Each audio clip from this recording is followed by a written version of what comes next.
Indian premier লিগের অর্থাৎ IPL এর ১৭তম আসর চলছে। এবারের আসরে এমএস ধোনির চেন্নাই সুপার কিংসে খেলছেন মুস্তাফিজুর রহমান। তিনি একমাত্র বাংলাদেশি হিসাবে এবারের আইপিএলে প্রতিনিধিত্ব করছেন। আইপিএল এর চলতি আসরে ইতিমধ্যে ২৭টি ম্যাচ হয়েছে। গতকাল আইপিএল এর ২৭তম ম্যাচে রাজস্থান রয়্যালস ও পাঞ্জাব কিংস মুখোমুখি হয়েছে।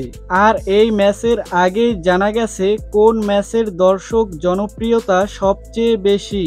টিভির পর্দার বাইরে অনলাইনে স্ট্রিমিংয়ের দর্শক বাড়ছে প্রতিনিয়ত। জিও সিনেমায় এবারের আইপিএল দেখছেন ভারতের বিশাল সংখ্যক মানুষ। তাদেরই এক জরিপে জানা যায় চেন্নাই সুপার কিংসের ম্যাচে দর্শক বেশি। চলতি আইপিএল এর প্রথম ম্যাচে মুখোমুখি হয় চেন্নাই সুপার কিংস ও রয়্যাল চ্যালেঞ্জার্স বেঙ্গালুরু।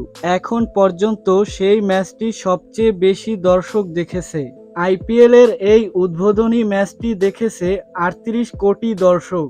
সেই ম্যাচে বেঙ্গালুরুকে ৬ উইকেটে হারিয়েছে চেন্নাই। হায়দ্রাবাদ ও মুম্বাইয়ের ম্যাচে হয়েছিল সবচেয়ে বেশি রানের ইতিহাস।